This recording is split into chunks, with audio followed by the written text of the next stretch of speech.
Well, it's a pleasure for me to be here tonight, and I'm just glad that we're all able to do this again. I missed the All Access event. We all missed it last year because of what we're going through right now. And I just want to say, back in 1981, I remember exactly where I was when Rick Monday hit one of the biggest home runs in the history of this franchise. I was a young schoolboy there, Rick, and I had one very of those, young, one of those prehistoric Walkman devices with the headphones, and I was sprinting across this grass quad at my school in Northridge right at the moment when you hit the home run, and I'm just yelling, screaming to all of my friends that Rick Monday just hit a home run. We're beating the Expos now. And then I also remember exactly where I was when Ken Landreau caught the final outs of the World Series in '81. I was in my mom's station wagon coming back from soccer practice, and I can still picture exactly where I was. You know, it's amazing, John, because you remember that, and you know what? I don't remember exactly where I was at the same time, as long as a couple other guys out here as well. Yeah. Your experience probably a little different than mine in '81. Since we're celebrating the 40-year anniversary. Do you happen to know how many people have come up to me and said they were sent to the principal's office listening to the radio broadcast, and then they get up and they holler and they get sent to the principal's office? So I'm catching heck from people here. I'm still catching heck, as all of us are, from the '81 team from Montreal. Yeah. You weren't at this event last year? No. We had a great time. It was kind of a quiet crowd. Good seats still available? Oh yeah, many. Yeah. Many. And there were no waves. You get a ripple if there's a high wind, and that was about it with the cardboard cutouts.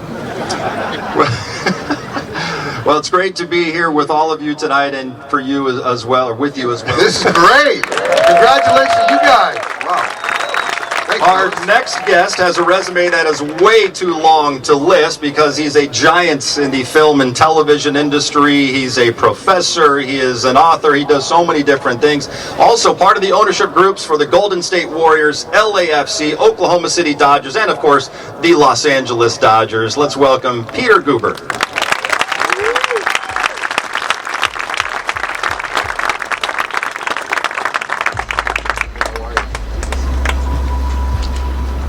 Well, Dave, I want to begin with last night. We're going to talk about a lot of things, but I have to begin with last night. I was walking from our center field set after the pregame show.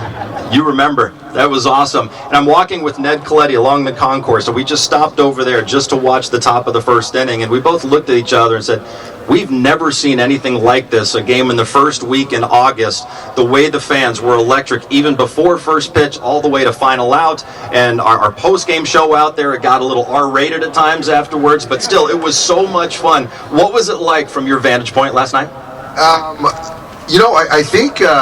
it was actually Max said it best, and that curtain call last night was pretty spectacular. So that goes to the fans, and from his mouth, it was like, that's just something I've never experienced, and he's experienced a lot. But I think that he said it best in the sense of play with emotion, but not emotional. And one of his mentor pitching coaches said that, and I think that that's kind of the way our guys, without knowing what he said, kind of attacked this series. And obviously, you know what's going on, and there was a lot of R-rated verbiage or words and things going on outside. But on the field, it was baseball, and that's what we all came here to see. For you, what was that like the last couple nights? Well, I want to say first, what doesn't kill you will make you stronger. Amen. Really, what we owe, Dave, is one word: parade. We own. Yeah, we do. We all need a parade. That's right. We sure do.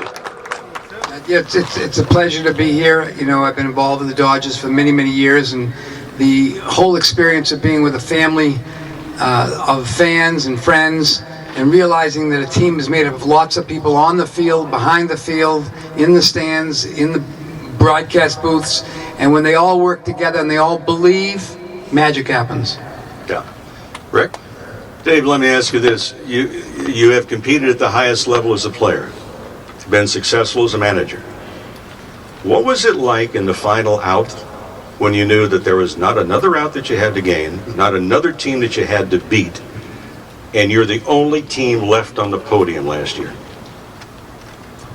Well, I'll tell you, just to kind of go back, and you guys are in for a special treat after Peter and I are done. Julio is going to be here, and yeah, you guys are in for a special treat.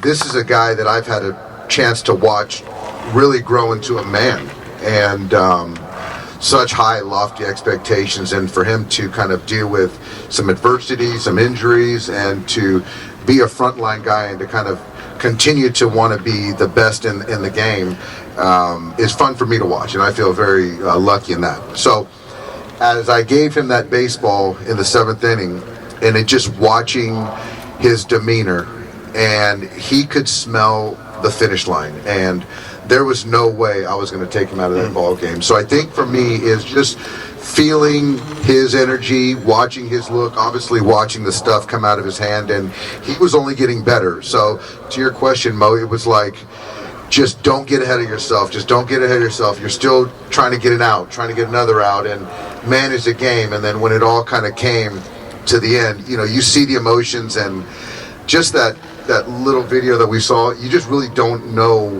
how it impacted. You really don't, because we were literally and figuratively in a bubble for 7 weeks or whatever it was. And so it was all about baseball. And so you don't really know what's going on outside of our kind of world. Did you say anything? Evidently, I did. Did you say anything to your team? If we looked at the postseason, you had to win 3 in a row against Atlanta in order to even get to the World Series. Did you say anything to your team? Did you feel that you needed to say anything to your team? Because I felt myself, in looking on, that's when the Dodgers really turned it on, because they knew exactly what they had to do. I think when you manage people, it's about really knowing your personnel and the people. And so I really toiled. Do I need to say something? Do our players got it?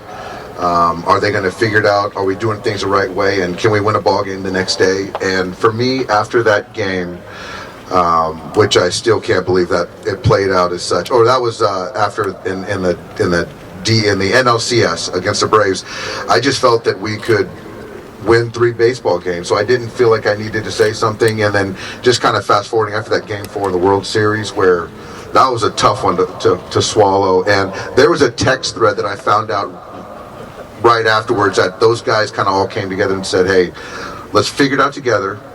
Let's play to win 1 ball game. And from then, I just knew that these guys had it.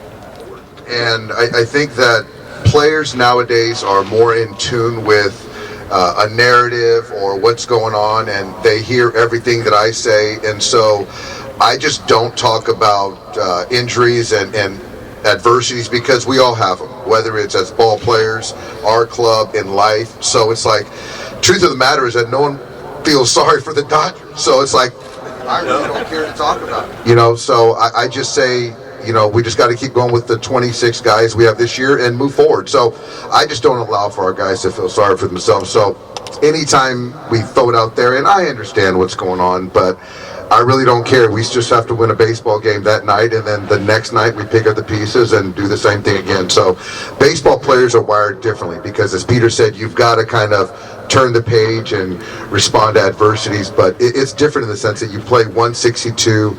It's February through October, and that mind is, you got to put the blinders on for a long time.